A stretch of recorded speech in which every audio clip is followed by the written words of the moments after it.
4. आपातकालीन प्रावधान। संविधान के भाग 18 में अनुच्छेद 352 से 360 तक आपातकालीन प्रावधान उल्लिखित हैं। संविधान में इन प्रावधानों को जोड़ने का उद्देश्य देश की संप्रभुता, एकता, अखंडता, लोकतांत्रिक राजनीतिक व्यवस्था तथा संविधान की सुरक्षा करना है। आपातकालीन स्थिति में केंद्र सरकार सर्वशक्तिमान हो जाता है तथा सभी राज्य केंद्र के पूर्ण नियंत्रण में आ जाते हैं। ये संविधान में औपचारिक संशोधन किए बिना ही संघीय ढांचे को एकात्मक ढांचे में परिवर्तित कर देते हैं। संविधान में 3 प्रकार के आपातकाल को निर्दिष्ट किया गया है। 1. युद्ध, बाह्य आक्रमण और सशस्त्र विद्रोह के कारण आपातकाल अनुच्छेद 352 को राष्ट्रीय आपातकाल के नाम से जाना जाता है, किंतु संविधान ने इस प्रकार के आपातकाल के लिए आपातकाल की घोषणा वाक्य का प्रयोग किया है।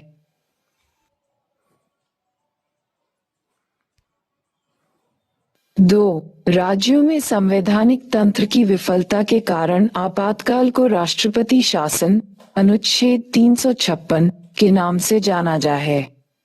इसे 2 अन्य नामों से भी जाना जाता है, राज्य आपातकाल अथवा संवैधानिक आपातकाल, किंतु संविधान ने इस स्थिति के लिए आपातकाल शब्द का प्रयोग नहीं किया है। 3. भारत की वित्तीय स्थायित्व अथवा साख के खतरे के कारण अधिरोपित आपातकाल। वित्तीय आपातकाल 360 कहा जाता है। राष्ट्रीय आपातकाल। तारांकन घोषणा के आधार। यदि भारत की अथवा इसके किसी भाग की सुरक्षा को युद्ध अथवा बाह्य आक्रमण अथवा सशस्त्र विद्रोह के कारण खतरा उत्पन्न हो गया हो तो अनुच्छेद 352 के अंतर्गत राष्ट्रपति राष्ट्रीय आपात की घोषणा कर सकता है। राष्ट्रपति राष्ट्रीय आपातकाल की घोषणा वास्तविक युद्ध अथवा बाह्य आक्रमण अथवा सशक्त विद्रोह से पहले भी कर सकता है, यदि वह समझे कि इनका आसन्न खतरा है। राष्ट्रपति युद्ध, बाह्य आक्रमण, सशस्त्र विद्रोह अथवा आसन्न खतरे के आधार पर वह विभिन्न उद्घोषणाएं भी जारी कर सकता है, चाहे उसने पहले से कोई उद्घोषणा की हो या न की हो या ऐसी उद्घोषणा लागू हो।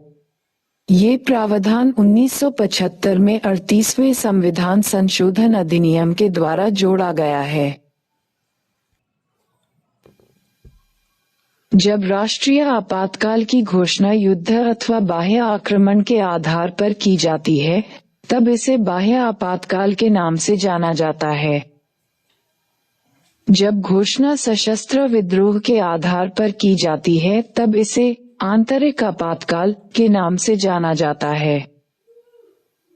राष्ट्रीय आपातकाल की उद्घोषणा संपूर्ण देश अथवा केवल इसके किसी एक भाग पर लागू हो सकती है।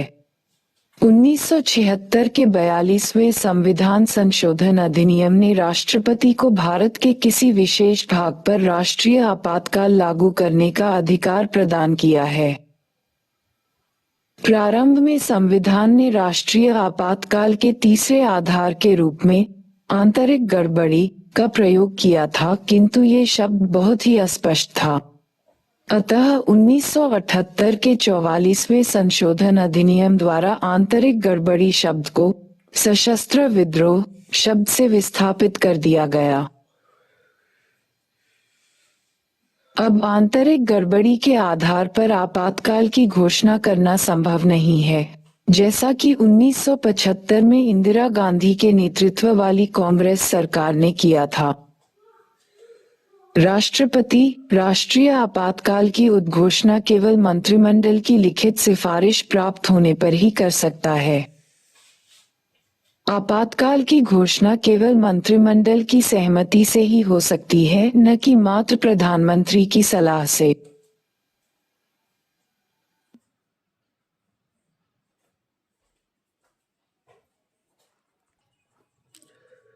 1975 में प्रधानमंत्री इंदिरा गांधी ने बिना मंत्रिमंडल की सलाह के राष्ट्रपति को आपातकाल की घोषणा करने की सलाह दी और आपातकाल लागू करने के बाद मंत्रिमंडल को इस उद्घोषणा के बारे में बताया। 1978 के 44वें संशोधन अधिनियम ने प्रधानमंत्री के इस संदर्भ में अकेले बात करने और निर्णय लेने की संभावना को समाप्त करने के लिए इस सुरक्षा का परिचय दिया है। 1975 के 38वें संशोधन अधिनियम ने राष्ट्रीय आपातकाल की घोषणा न्यायिक समीक्षा की परिधि से बाहर रखा था, किंतु इस प्रावधान को 1978 के 44वें संशोधन अधिनियम द्वारा समाप्त कर दिया गया। मिनर्वा मिल्स मामले 1980 में उच्चतम न्यायालय ने कहा था कि राष्ट्रीय आपातकाल की उद्घोषणा को अथवा इस आधार पर की घोषणा को कि वह पूरी तरह बाह्य प्रभाव तथा असंबद्ध तथ्यों पर या विवेक शून्य या हठधर्मिता के आधार पर की गई हो तो अदालत में चुनौती दी जा सकती है। संसदीय अनुमोदन तथा समयावधि। संसद के दोनों सदनों द्वारा आपातकाल की उद्घोषणा जारी होने के 1 माह के भीतर अनुमोदित होनी आवश्यक है।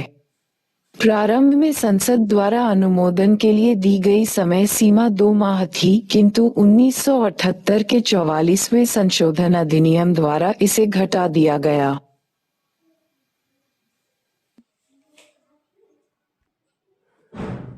आपातकाल की उद्घोषणा ऐसे समय होती है जब लोकसभा का विघटन हो गया हो अथवा लोकसभा का विघटन 1 माह के समय में बिना उद्घोषणा के अनुमोदन के हो गया हो। तब उद्घोषणा लोकसभा के पुनर्गठन के बाद पहली बैठक से 30 दिनों तक जारी रहेगी, जबकि इस बीच राज्यसभा द्वारा इसका अनुमोदन कर दिया गया हो। यदि संसद दोनों सदनों से इसका अनुमोदन हो गया हो तो आपातकाल 6 माह तक जारी रहेगा तथा प्रत्येक 6 माह में संसद के अनुमोदन से इसे अनंतकाल तक बढ़ाया जा सकता है। आवधिक संसदीय अनुमोदन का ये प्रावधान भी 1978 के 44वें संशोधन अधिनियम द्वारा जोड़ा गया है। आपातकाल की उद्घोषणा अथवा इसके जारी रहने का प्रत्येक प्रस्ताव संसद के दोनों सदनों द्वारा विशेष बहुमत से पारित होना चाहिए, जो कि है अ.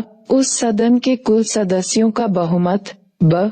उस सदन में उपस्थित तथा मतदान करने वाले सदस्यों का 2/3 बहुमत। इस विशेष बहुमत का प्रावधान 1978 के 44वें संशोधन अधिनियम द्वारा किया गया। इससे पूर्व ऐसा प्रस्ताव संसद के साधारण बहुमत द्वारा पारित हो सकता था।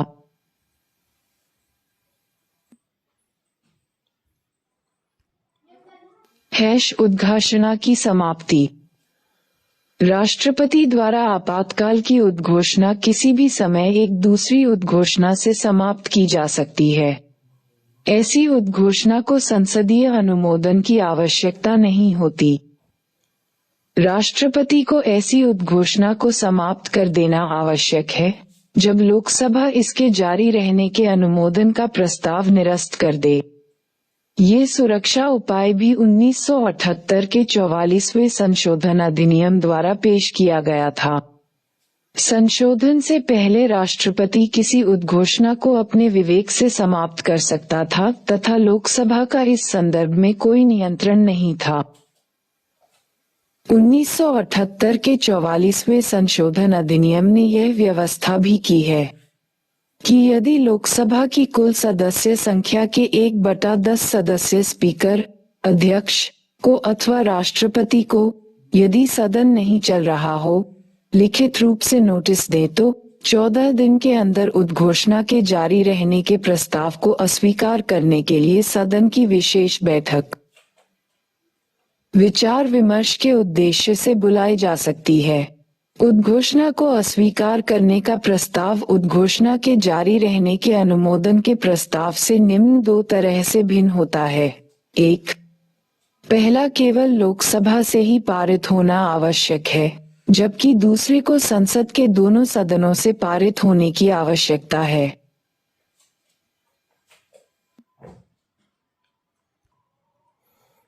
2. पहले को केवल साधारण बहुमत से स्वीकार किया जाता है, जबकि दूसरे को विशेष बहुमत से स्वीकार किया जाता है। राष्ट्रीय आपातकाल के प्रभाव। आपात की उद्घोषणा के राजनीतिक तंत्र पर तीव्र तथा दूरगामी प्रभाव होते हैं। इन परिणामों को निम्न 3 वर्गों में रखा जा सकता है। 1. केंद्र राज्य संबंधों पर प्रभाव। 2. लोकसभा तथा राज्य विधानसभा के कार्यकाल पर प्रभाव तथा 3. मौलिक अधिकारों पर प्रभाव। केंद्र राज्य संबंधों पर प्रभाव।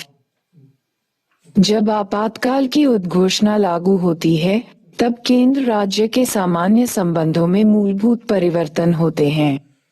इनका अध्ययन 3 शीर्षकों के अंतर्गत किया जा सकता है: कार्यपालक, विधायी तथा वित्तीय। 1. कार्यपालक राष्ट्रीय आपातकाल के समय। केंद्र की कार्यपालक शक्तियों का विस्तार राज्य को उसकी कार्यपालक शक्तियों के प्रयोग के तरीकों के संबंध में निर्देश देने तक हो जाता है। सामान्य समय में केंद्र राज्यों को केवल कुछ विशेष विषयों पर ही कार्यकारी निर्देश दे सकता है, किंतु राष्ट्रीय आपातकाल के समय केंद्र को किसी राज्य को किसी भी विषय पर कार्यकारी निर्देश देने की शक्ति प्राप्त हो जाती है। अतः राज्य सरकारें केंद्र के पूर्ण नियंत्रण में हो जाती हैं, यद्यपि उन्हें निलंबित नहीं किया जाता। 2. विधायी राष्ट्रीय आपातकाल के समय। संसद को राज्य सूची में वर्णित विषयों पर कानून बनाने का अधिकार प्राप्त हो जाता है। यद्यपि किसी राज्य विधायिका की विधायी शक्तियों को निलंबित नहीं किया जाता, ये संसद की असीमित शक्ति का प्रभाव है। अतः केंद्र तथा राज्यों के मध्य विधायी शक्तियों के सामान्य वितरण का निलंबन ही जाता है, यद्यपि राज्य विधायिका निलंबित नहीं होती। संक्षेप में, संविधान संघीय की जगह एकात्मक हो जाता है। संसद द्वारा आपातकाल में राज्य के विषयों पर बनाए गए कानून आपातकाल की समाप्ति के बाद 6 माह तक प्रभावी रहते हैं। जब राष्ट्रीय आपात की उद्घोषणा लागू होती है, तब यदि संसद का सत्र नहीं चल रहा हो तो राष्ट्रपति राज्य सूची के विषयों पर भी अध्यादेश जारी कर सकता है। 1976 के 42वें संशोधन अधिनियम द्वारा यह व्यवस्था की गई कि उपरोक्त वर्णित 2 परिणामों, कार्यकारी तथा विधायी, का केवल आपातकाल लागू होने वाले राज्य तक ही नहीं वरन किसी अन्य राज्य में भी विस्तार होता है। 3. वित्तीय। जब राष्ट्रीय आपातकाल की उद्घोषणा लागू हो तब राष्ट्रपति केंद्र तथा राज्यों के मध्य करों के संवैधानिक वितरण को संशोधित कर सकता है। इसका तात्पर्य यह है कि राष्ट्रपति केंद्र से राज्यों को दिए जाने वाले धन, वित्त को कम अथवा समाप्त कर सकता है। ऐसे संशोधन उस वित्त वर्ष की समाप्ति तक जारी रहते हैं जिसमें आपातकाल समाप्त होता है। राष्ट्रपति के ऐसे प्रत्येक आदेश को संसद के दोनों सदनों के सभापटलों पर रखा जाना आवश्यक है। लोकसभा तथा राज्य विधानसभा के कार्यकाल पर प्रभाव। जब राष्ट्रीय आपातकाल की उद्घोषणा लागू हो तब लोकसभा का कार्यकाल इसके सामान्य कार्यकाल 5 वर्ष से आगे संसद द्वारा विधि बनाकर एक समय में 1 वर्ष के लिए कितने भी समय तक बढ़ाया जा सकता है, किंतु यह विस्तार आपातकाल की समाप्ति के बाद 6 माह से ज्यादा नहीं हो सकता। उदाहरण के लिए 5वीं लोकसभा 1971-1977 का कार्यकाल 2 बार एक समय में 1 वर्ष के लिए बढ़ाया गया था।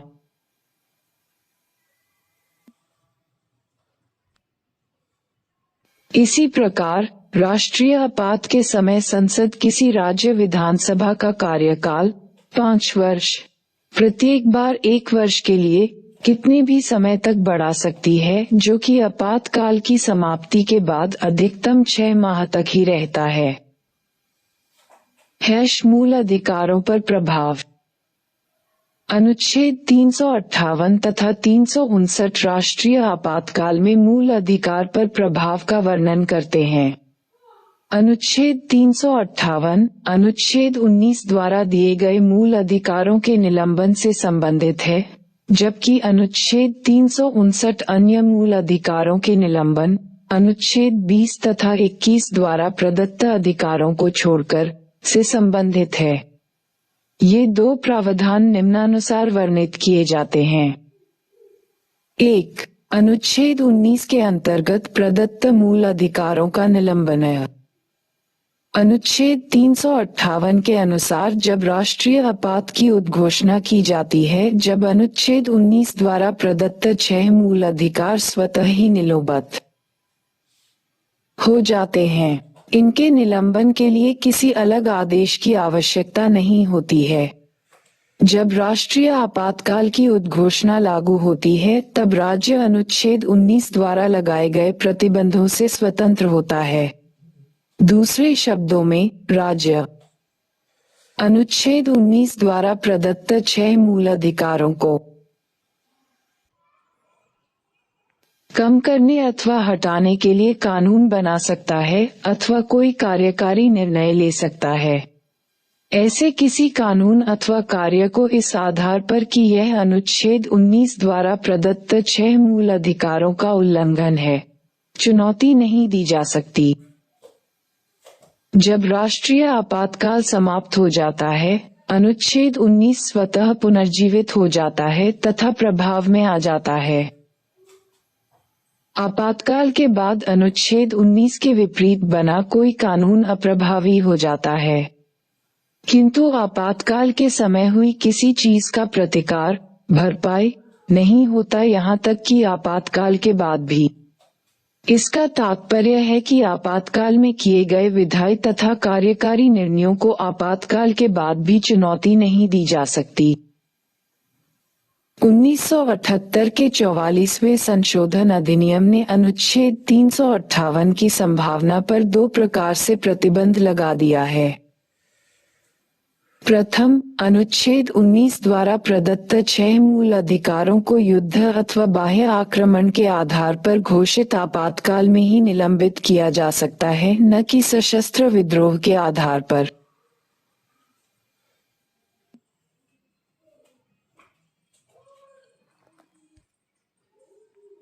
द्वितीय, केवल उन विधियों को जो आपातकाल से संबंधित हैं, चुनौती नहीं दी जा सकती है तथा ऐसी विधियों के अंतर्गत दिए गए कार्यकारी निर्णयों को भी चुनौती नहीं दी जा सकती है। 2. अन्य मूल अधिकारों का निलंबन है। अनुच्छेद 359 राष्ट्रपति को आपातकाल के मूल अधिकारों को लागू करने के लिए न्यायालय में जाने के अधिकार को निलंबित करने के लिए अधिकृत करता है। अर्थात 359 के अंतर्गत मूल अधिकार नहीं अपितु उनका लागू होना निलंबित होता है। वास्तविक रूप में ये अधिकार जीवित रहते हैं, केवल इनके तहत उपचार निलंबित होता है। यह निलंबन उन्हीं मूल अधिकारों से संबंधित होता है जो राष्ट्रपति के आदेश में वर्णित होते हैं। इसके अतिरिक्त यह निलंबन आपातकाल की अवधि अथवा आदेश में वर्णित अल्पावधि हेतु लागू हो सकते हैं, और निलंबन का आदेश पूरे देश अथवा किसी भाग पर लागू किया जा सकता है।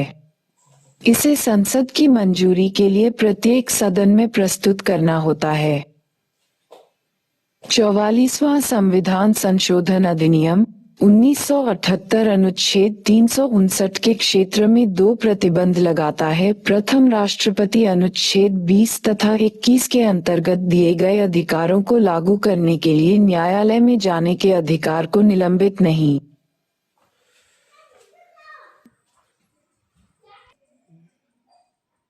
कर सकता है। अन्य शब्दों में, अपराध के लिए दोष सिद्धि के संबंध में संरक्षण का अधिकार अनुच्छेद 20 तथा प्राण और दैहिक स्वतंत्रता का अधिकार अनुच्छेद 21 आपातकाल में भी प्रभावी रहता है। द्वितीय, केवल उन्हीं विधियों को चुनौती से संरक्षण प्राप्त है जो आपातकाल से संबंधित हैं, उन विधियों व कार्यों को नहीं जो इनके तहत लिए अथवा बनाए गए हैं। अनुच्छेद 358 और 359 में अंतर। अनुच्छेद 358 और 359 में निम्नलिखित अंतर हैं। 1. अनुच्छेद 358 केवल अनुच्छेद 19 के अंतर्गत मूल अधिकारों से संबंधित है, जबकि अनुच्छेद 359 उन सभी मूल अधिकारों से संबंधित है जिनका राष्ट्रपति के आदेश द्वारा निलंबन हो जाता है। 2. अनुच्छेद 358 स्वतः ही आपातकाल की घोषणा होने पर अनुच्छेद 19 के अंतर्गत के मूल अधिकारों का निलंबन कर देता है।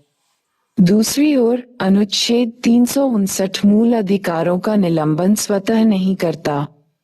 ये राष्ट्रपति को ये शक्ति देता है कि वह मूल अधिकारों के निलंबन को लागू करे। 3. अनुच्छेद 358 केवल बाह्य आपातकाल, जब युद्ध या बाह्य आक्रमण के आधार पर आपातकाल घोषित किया जाता है, में लागू होता है, न कि आंतरिक आपातकाल, जब सशस्त्र विद्रोह के कारण आपातकाल घोषित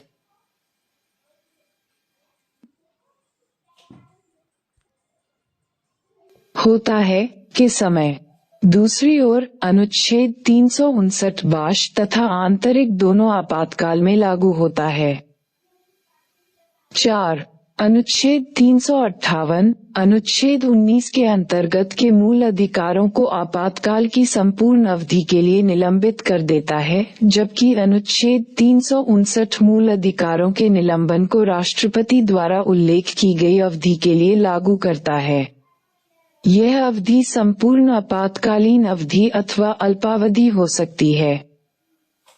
5. अनुच्छेद 358 संपूर्ण देश में तथा अनुच्छेद 359 संपूर्ण देश अथवा किसी भाग विशेष में लागू हो सकता है। 6. अनुच्छेद 358 अनुच्छेद 19 को पूर्ण रूप से निलंबित कर देता है, जबकि अनुच्छेद 359 अनुच्छेद 20 व 21 के निलंबन को लागू नहीं करता है।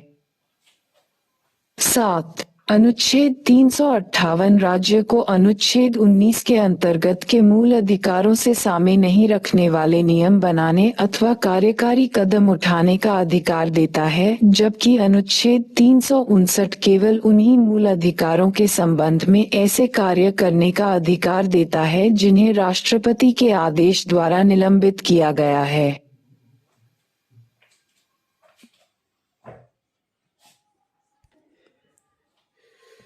अनुच्छेद 358 और अनुच्छेद 359 में एक समानता भी है। वे उन्हीं विधियों को चुनौती से उन्मुक्ति देते हैं जो आपातकाल से संबंधित हैं, उनको नहीं जो आपातकाल संबंधित नहीं हैं। ऐसी विधियों के अंतर्गत किए कार्यों को भी दोनों अनुच्छेद संरक्षण देते हैं। अब तक की गई ऐसी घोषणाएं। इस प्रकार के आपातकाल अभी तक 3 बार 1962, 1971 और 1975 में घोषित किए गए हैं। पहला राष्ट्रीय आपातकाल अक्टूबर 1962 में नेफा, नॉर्थ ईस्ट फ्रंटियर एजेंसी, अब अरुणाचल प्रदेश में चीनी आक्रमण के कारण लागू किया गया था और यह जनवरी 1968 तक जारी रहा। अतः 1965 में पाकिस्तान के विरुद्ध हुए युद्ध में नया आपातकाल जारी करने की आवश्यकता नहीं हुई।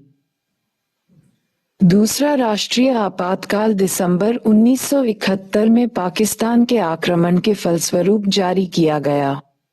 यद्यपि यह आपातकाल प्रभावी था, किंतु एक तीसरा राष्ट्रीय आपातकाल जून 1975 में लागू हुआ।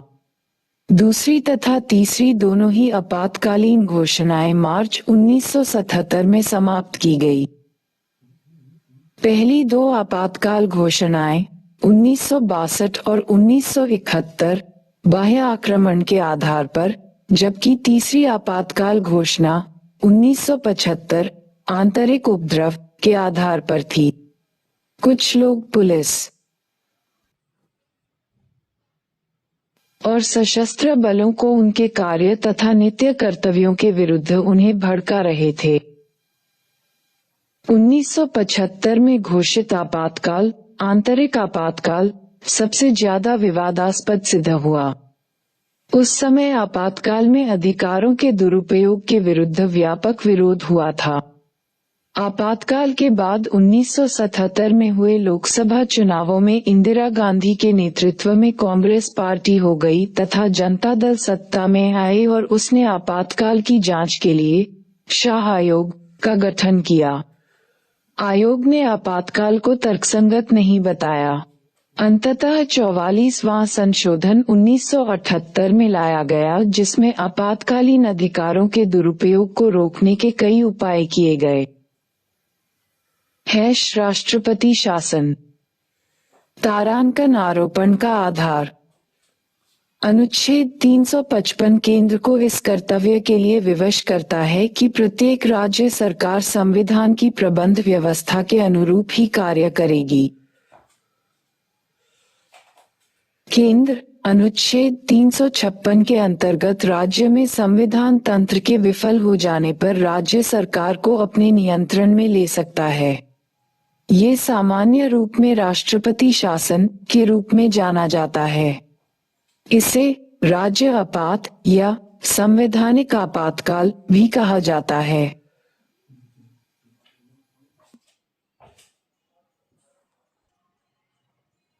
राष्ट्रपति शासन अनुच्छेद 356 के अंतर्गत दो आधारों पर घोषित किया जा सकता है। एक तो अनुच्छेद 356 में ही उल्लिखित है तथा दूसरा अनुच्छेद 365 में। एक, अनुच्छेद 356 राष्ट्रपति को घोषणा जारी करने का अधिकार देता है यदि वह आश्वस्त है कि वह स्थिति आ गई है कि राज्य सरकार संविधान के प्रावधानों के अनुरूप नहीं चल सकती है। राष्ट्रपति राज्य के राज्यपाल रिपोर्ट के आधार पर या दूसरे ढंग से राज्यपाल के विवरण के बिना भी प्रतिक्रिया कर सकता है। 2. अनुच्छेद 365 के अनुसार यदि कोई राज्य केंद्र द्वारा दिए गए निर्देशों का पालन करने या उसे प्रभावी करने में असफल होता है तो ये राष्ट्रपति के लिए विधिसंगत होगा कि उस स्थिति को संभाले जिसमें अब राज्य सरकार संविधान की प्रबंध व्यवस्था के अनुरूप नहीं चल सकती। संसदीय अनुमोदन तथा समयावधि। राष्ट्रपति शासन के प्रभाव की घोषणा जारी होने के 2 माह के भीतर इसका संसद के दोनों सदनों द्वारा अनुमोदन हो जाना चाहिए। यदि राष्ट्रपति शासन का घोषणा पत्र लोकसभा के विघटित होने के समय जारी होता है या लोकसभा 2 माह के भीतर बिना घोषणा पत्र को स्वीकृत किए विघटित हो जाती है, तब घोषणा पत्र लोकसभा की पहली बैठक के 30 दिन तक बना रहता है, बशर्ते राज्यसभा ने इसे निश्चित समय में स्वीकृत कर दिया हो।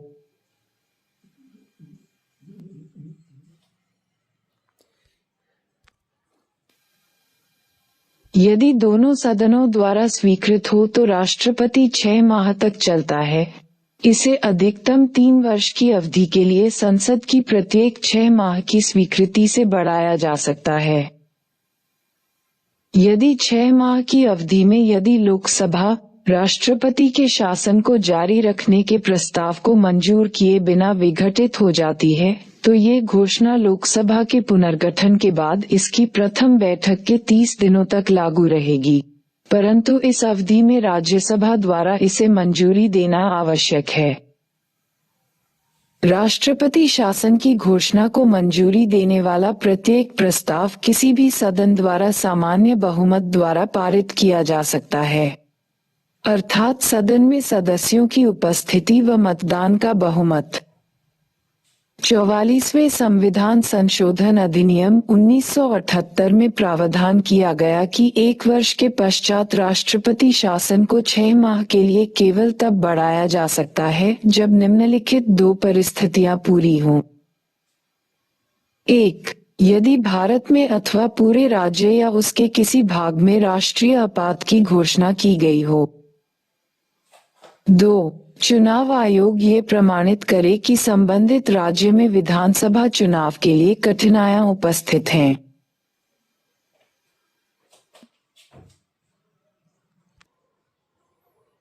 राष्ट्रपति द्वारा राष्ट्रपति शासन की घोषणा को किसी भी समय परवर्ती घोषणा द्वारा वापस लिया जा सकता है। ऐसी घोषणा के लिए संसद की अनुमति आवश्यक नहीं होती। तारांकन राष्ट्रपति शासन के परिणाम। जब किसी राज्य में राष्ट्रपति शासन लागू हो तो राष्ट्रपति को निम्नलिखित असाधारण शक्तियां प्राप्त हो जाती हैं। 1. वह राज्य सरकार के कार्य अपने हाथ में ले लेता है और उसे राज्यपाल तथा अन्य कार्यकारी अधिकारियों की शक्ति प्राप्त जाती है। 2. वह घोषणा कर सकता है कि संसद राज्य विधायिका की शक्तियों का प्रयोग करेगी। 3. वह वे सभी आवश्यक कदम उठा सकता है जिसमें राज्य के किसी भी निकाय या प्राधिकरण से संबंधित संवैधानिक प्रावधानों को करना शामिल है। जब राज्य में राष्ट्रपति शासन लागू राष्ट्रपति मुख्यमंत्री के नेतृत्व वाली मंत्रिपरिषद को भंग कर देता है। राज्य का राज्यपाल राष्ट्रपति के नाम पर राज्य सचिव की सहायता से अथवा राष्ट्रपति द्वारा नियुक्त किसी सलाहकार की सहायता से राज्य का प्रशासन चलाता है। यही कारण है कि अनुच्छेद 356 के अंतर्गत की गई घोषणा को राज्य में राष्ट्रपति शासन कहा जाता है।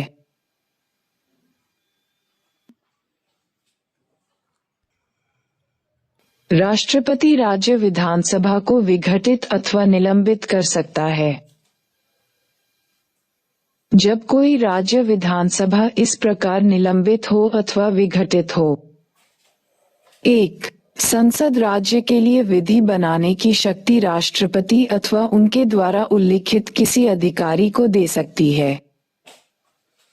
2. संसद या किसी प्रतिनिधिमंडल के मामले में राष्ट्रपति या अन्य कोई प्राधिकारी केंद्र अथवा इसके अधिकारियों व प्राधिकरण पर शक्तियों पर विचार करने और कर्तव्यों के निर्वहन के लिए विधि बना सकते हैं।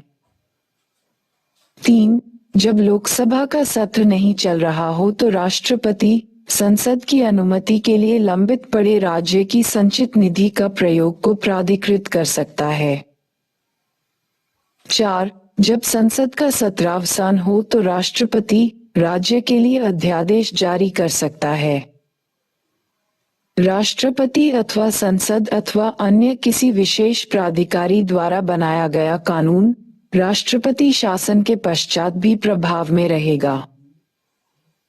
अर्थात ऐसा कोई कानून जो इस अवधि में प्रभावी है राष्ट्रपति शासन की घोषणा की समाप्ति पर अप्रभावी नहीं होगा, परंतु इसे राज्य विधायिका द्वारा वापस अथवा परिवर्तित अथवा पुनः लागू किया जा सकता है।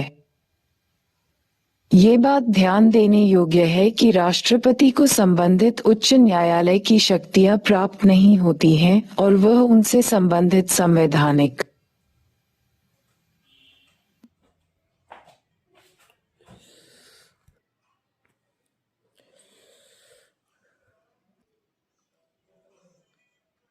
प्रावधानों को निलंबित नहीं कर सकता। अन्य शब्दों में राष्ट्रपति शासन की अवधि में संबंधित उच्च न्यायालय की स्थिति, स्तर, शक्तियां और कार्य प्रभावी रहती हैं। तारांकन अनुच्छेद 356 का प्रयोग। वर्ष 1950 से अब तक 125 से अधिक बार राष्ट्रपति शासन का प्रयोग किया जा चुका है। सर्वप्रथम राष्ट्रपति शासन का प्रयोग 1951 में पंजाब में किया गया। राष्ट्रीय आपातकाल और राष्ट्रपति शासन में तुलना। तारांकन राष्ट्रीय आपातकाल अनुच्छेद 352। 1. ये केवल तब उद्घोषित की जाती है जब भारत अथवा इसके किसी भाग की सुरक्षा पर युद्ध, बाह्य आक्रमण अथवा सशस्त्र विद्रोह का खतरा हो। 2. इसकी घोषणा के बाद राज्य कार्यकारिणी व विधायिका संविधान के प्रावधानों के अंतर्गत कार्य करती रहती हैं। इसका प्रभाव ये होता है कि राज्य की विधायी एवं प्रशासनिक शक्तियां केंद्र की प्राप्त हो जाती हैं। 3. इसके अंतर्गत संसद राज्य विषयों पर स्वयं नियम बनाती है, अर्थात ये शक्ति किसी अन्य निकाय अथवा प्राधिकरण को नहीं दी जाती है।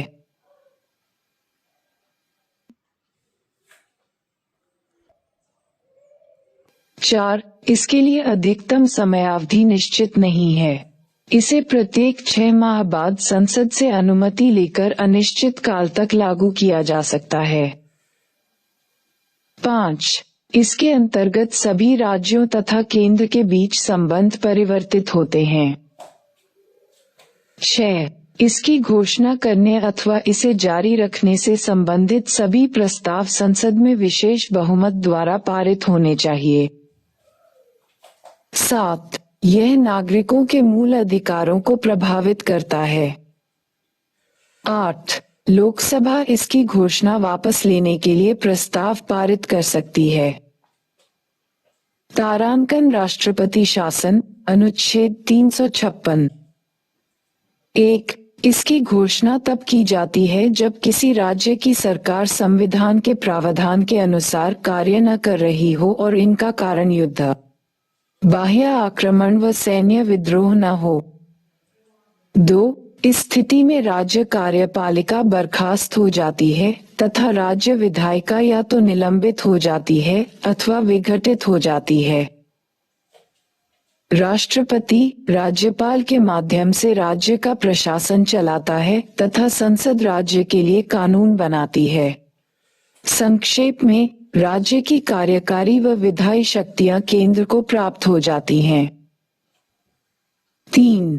इसके अंतर्गत संसद राज्य के लिए नियम बनाने का अधिकार राष्ट्रपति अथवा उसके द्वारा नियुक्त अन्य किसी प्राधिकारी को सौंप सकती है। अब तक ये पद्धति रही है कि राष्ट्रपति संबंधित राज्य से संसद के लिए चुने गए सदस्यों की सलाह पर विधियां बनाता है। ये कानून राष्ट्रपति के नियम के रूप में जाने जाते हैं। 4. इसके लिए अधिकतम 3 वर्ष की अवधि निश्चित की गई है। इसके पश्चात इसकी समाप्ति तथा राज्य में सामान्य संवैधानिक तंत्र की स्थापना आवश्यक है। 5. इसके तहत केवल उस राज्य जहां पर आपातकाल लागू हो तथा केंद्र के बीच संबंध परिवर्तित होते हैं। 6. इसको घोषणा करने अथवा इसे जारी रखने से संबंधित सभी प्रस्ताव संसद के सामान्य बहुमत द्वारा पारित होने चाहिए। 7. यह नागरिकों के मूल अधिकारों को प्रभावित नहीं करते हैं। 8. इसमें ऐसा कोई प्रावधान नहीं है। इसे राष्ट्रपति स्वयं वापस ले सकता है। तारांकन न्यायिक समीक्षा की संभावनाएं। 1975 के 38वें संविधान संशोधन अधिनियम में ये प्रावधान कर दिया गया है कि अनुच्छेद 356 के प्रयोग में राष्ट्रपति को संतुष्ट किया जाएगा तथा इसे किसी न्यायालय में चुनौती नहीं दी जा सकती। लेकिन 1978 के 44वें संविधान संशोधन से इस प्रावधान को समाप्त कर दिया गया कि राष्ट्रपति की संतुष्टि न्यायिक समीक्षा से परे नहीं है। बोम्मई मामले 1994 में उच्चतम न्यायालय ने अनुच्छेद 356 के अंतर्गत राष्ट्रपति शासन लागू करने के संबंध में निम्नलिखित निर्णय दिए। 1. राष्ट्रपति शासन लागू करने की राष्ट्रपति की घोषणा न्यायिक समीक्षा योग्य है। 2. राष्ट्रपति की संतुष्टि तर्कसंगत संसाधनों पर आधारित होनी चाहिए। राष्ट्रपति के कार्य पर न्यायालय द्वारा रोक लगाई जा सकती है यदि यह अतार्किक अथवा अन्यथा आधार पर आधारित है अथवा ये दुर्भावना या तर्क विरुद्ध पाया जाए। 3. केंद्र पर यह जिम्मेदारी होगी कि वह राष्ट्रपति शासन को न्यायोचित सिद्ध करने के लिए तर्कसम्मत कारणों को प्रस्तुत करे। 4. न्यायालय यह नहीं देख सकता कि संसाधन सही अथवा पर्याप्त हैं, अपितु ये देखता है कि कार्य तर्कसम्मत है अथवा नहीं। 5. यदि न्यायालय राष्ट्रपति की घोषणा को असंवैधानिक और अवैध पाता है तो उसे विघटित राज्य सरकार को पुनः स्थापित करने और निलंबित अथवा विघटित विधानसभा को पुनः बहाल करने का अधिकार है। 6. राज्य विधानसभा को केवल तभी विघटित किया जा सकता है जब राष्ट्रपति की घोषणा को संसद की अनुमति मिल जाती है। जब तक ऐसी कोई घोषणा को मंजूरी नहीं प्राप्त होती है, राष्ट्रपति विधानसभा को केवल निलंबित कर सकता है। यदि संसद इसे मंजूरी देने में असमर्थ होती है तो विधानसभा पुनर्जीवित हो जाती है। 7. धर्मनिरपेक्षता संविधान का मूल विशेषता है। अतः यदि कोई राज्य सरकार सांप्रदायिक राजनीति करती है तो इस अनुच्छेद के अंतर्गत उस पर कार्यवाही की जा सकती है। 8. राज्य सरकार का विधानसभा में विश्वास मत खोने का प्रश्न संसद में निश्चित किया जाना चाहिए। जब तक यह न हो तब तक मंत्रिपरिषद बनी रहेगी। 9. जब केंद्र में कोई नया राजनीतिक दल सत्ता में आता है तो उसे राज्यों में अन्य दलों की सरकार को बर्खास्त करने का अधिकार प्राप्त नहीं होगा। 10. अनुच्छेद 356 के अधीन शक्तियां विशिष्ट शक्तियां हैं। इनका प्रयोग विशेष परिस्थितियों में यदा कदा ही करना चाहिए। उपयुक्त और अनुपयुक्त प्रयोग के मामले उच्चतम न्यायालय ने बोम्मई मामले 1994 में वे परिस्थितियां उल्लिखित हैं जहां अनुच्छेद 356 का उचित व अनुचित रूप से प्रयोग किया गया है। तारांकन किसी राज्य में राष्ट्रपति शासन का प्रयोग निम्नलिखित परिस्थितियों में उचित होगा। 1. जब आम चुनावों के बाद विधानसभा में किसी भी दल को स्पष्ट बहुमत प्राप्त न हो अर्थात त्रिशंकु विधानसभा हो। 2. जब बहुमत प्राप्त दल सरकार बनाने से इनकार कर दे और राज्यपाल के समक्ष विधानसभा में स्पष्ट बहुमत वाला कोई गठबंधन न हो। 3. जब मंत्रिपरिषद त्याग पत्र दे दे और अन्य कोई दल सरकार बनाने की इच्छुक न हो अथवा स्पष्ट बहुमत के अभाव में सरकार बनाने की अवस्था में न हो। 4. यदि राज्य सरकार केंद्र के किसी संवैधानिक निर्देश को मानने से इनकार कर दे। 5. जहां आंतरिक उच्छेदन हो, उदाहरण के लिए सरकार जब सोच विचार पूर्वक संविधान व कानून के विरुद्ध कार्य करे और इसका परिणाम एक उग्र विद्रोह के रूप में फूट पड़े। 6. भौतिक विखंडन, जहां इच्छा पूर्वक अपने संवैधानिक दायित्व निभाने से इनकार कर दे जो राज्य की सुरक्षा को खतरा उत्पन्न कर दे। तारांकन किसी राज्य में राष्ट्रपति शासन का उपयोग निम्नलिखित परिस्थितियों में अनुचित है। 1. जब मंत्रिपरिषद त्याग पत्र दे दे अथवा सदन के बहुमत के अभाव के कारण बर्खास्त कर दी जाए और राज्यपाल एक वैकल्पिक सरकार की संभावनाओं की जांच किए बिना राष्ट्रपति शासन आरोपित करने की सिफारिश करे। 2. जब राज्यपाल मंत्रिपरिषद के समर्थन के संबंध में स्वयं निर्णय ले एवं मंत्रिपरिषद को सदन में बहुमत सिद्ध करने की अनुमति दिए बिना राष्ट्रपति शासन लागू करने की सिफारिश कर दे। 3. जब विधानसभा में बहुमत प्राप्त दल लोकसभा के आम चुनावों में भारी हार का सामना करे जैसा कि 1977 तथा 1980 में हुआ था। 4. आंतरिक गड़बड़ी जिससे कोई आंतरिक उच्छेदन अथवा भौतिक विघटन गड़बड़ी न हो। 5. राज्य में कुशासन अथवा मंत्रिपरिषद के विरुद्ध भ्रष्टाचार के आरोप अथवा राज्य में वित्तीय संकट। 6. जहां राज्य सरकार को अपनी गलती सुधारने के लिए पूर्व चेतावनी नहीं दी गई हो, केवल उन मामलों को छोड़कर जहां स्थितियां विपत्तिकारक घटनाओं में परिवर्तित होने वाली हूँ। 7. जहां सत्ताधारी दल के अंदर की परेशानियों के सुलझाने के लिए अथवा किसी के बाह्य अथवा असंगत उद्देश्य के लिए शक्ति का प्रयोग संविधान के विरुद्ध किया जाए। वित्तीय आपातकाल। उद्घोषणा का आधार। अनुच्छेद 360 राष्ट्रपति को वित्तीय आपात की घोषणा करने की शक्ति प्रदान करता है। 38वें संविधान संशोधन अधिनियम 1975 में कहा गया कि राष्ट्रपति की वित्तीय आपातकाल की घोषणा करने की संतुष्टि अंतिम और निर्णायक है तथा किसी भी न्यायालय में किसी भी आधार पर प्रश्नयोग्य नहीं है। परंतु 44वें संविधान संशोधन अधिनियम 1978 में इस प्रावधान को समाप्त कर यह कहा गया कि राष्ट्रपति की संतुष्टि न्यायिक समीक्षा से परे नहीं है। तारांकन संसदीय अनुमोदन एवं समयावधि।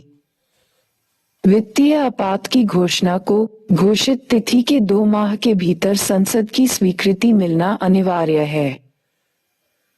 यदि वित्तीय आपातकाल की घोषणा करने के दौरान यदि लोकसभा विघटित हो जाए अथवा 2 माह के भीतर इसे मंजूर करने से पूर्व लोकसभा विघटित हो जाए तो ये घोषणा पुनर्गठित लोकसभा की प्रथम बैठक के बाद 30 दिनों तक रहेगी, परंतु इस अवधि में इसे राज्यसभा की मंजूरी मिलना आवश्यक है। एक बार यदि संसद के दोनों सदनों से इसे मंजूरी प्राप्त हो जाए तो वित्तीय आपात अनिश्चित काल के लिए तब तक प्रभावी रहेगा जब तक इसे वापस न लिया जाए। ये 2 बातों को इंगित करता है। 1. इसकी अधिकतम समय सीमा निर्धारित नहीं की गई है। 2. इसे जारी रखने के लिए संसद की पुनः मंजूरी आवश्यक नहीं है।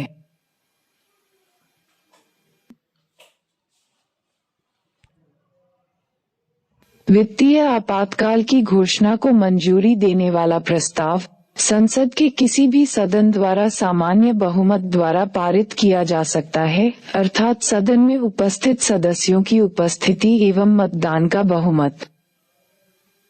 राष्ट्रपति द्वारा किसी भी समय एक अनुवर्ती घोषणा द्वारा वित्तीय आपात की घोषणा वापस ली जा सकती है।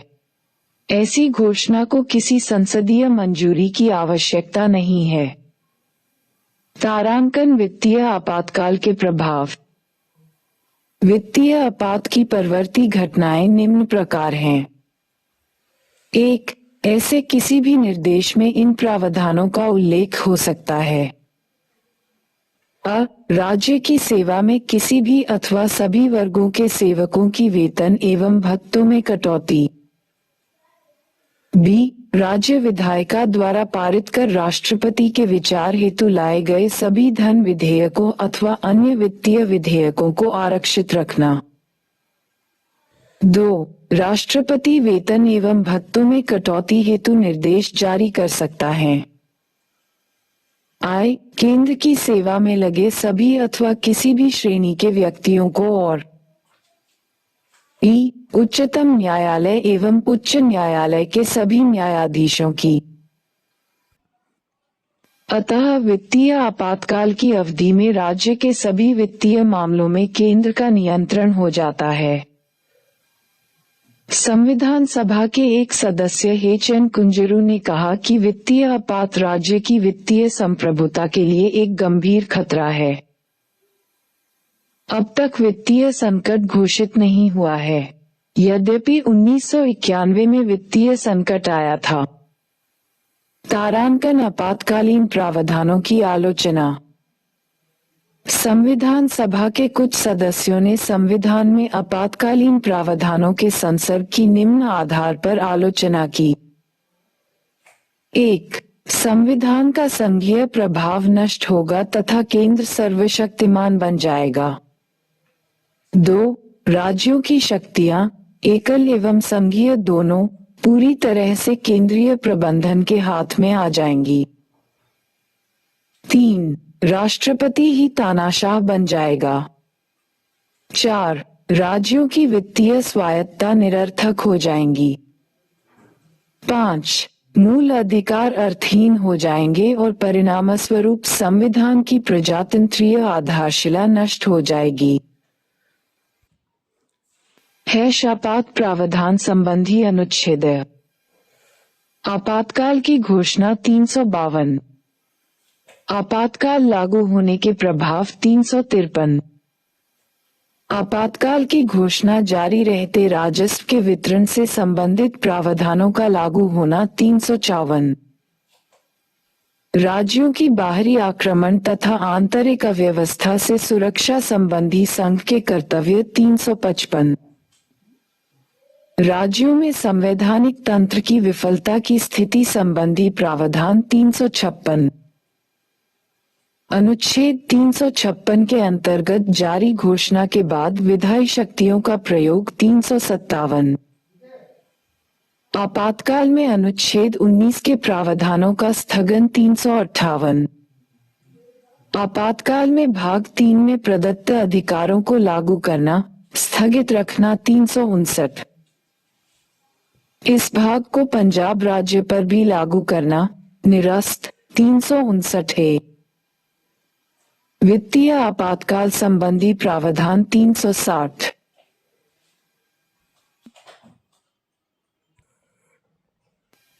अन्य महत्वपूर्ण तथ्य।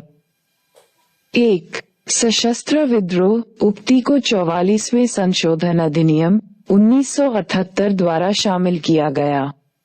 ये परिवर्तन मूल उक्ति आंतरिक विघटन। 2. अनुच्छेद 352 मंत्रिमंडल शब्द की व्याख्या करता है, जिसमें प्रधानमंत्री एवं अन्य मंत्रिमंडल स्तर के मंत्रियों की परिषद के स्थान पर किया गया। 3. 42वें संशोधन अधिनियम 1976 ने इस काल को 6 माह से 1 वर्ष कर दिया। इस तरह संसद के दोनों सदनों से पारित होने के बाद राष्ट्रपति शासन 1 वर्ष तक लागू रहेगा। लेकिन 44वें संशोधन अधिनियम 1978 में पुनः इस अवधि को 6 माह कर दिया गया। 4. 1987 में पंजाब में लागू राष्ट्रपति शासन 68वें संशोधन अधिनियम 1991 के अंतर्गत 5 वर्ष तक जारी रहा। 5. विघटन होने की स्थिति में राज्य में नई विधानसभा के गठन के लिए नए चुनाव होंगे। 6. उन 9 राज्यों में राजस्थान, उत्तर प्रदेश, मध्य प्रदेश, पंजाब, बिहार, हिमाचल प्रदेश, उड़ीसा, पश्चिम बंगाल और हरियाणा शामिल हैं। 7. विंध्य प्रदेश में 1949-1952 के बीच राष्ट्रपति शासन था। ये राज्य 1956 में मध्य प्रदेश में मिला दिया गया। 8. 1953 में पटियाला तथा east Punjab states union (PPSU) में राष्ट्रपति शासन लगाया गया। बाद में ये क्षेत्र पंजाब राज्य में मिल गया। 9. राष्ट्रपति शासन जम्मू और कश्मीर की पूर्ववर्ती स्थिति में 8 बार 1977, 1986, 1990, 2002, 2008, 2015, 2016 और 2018 में लगाया गया था।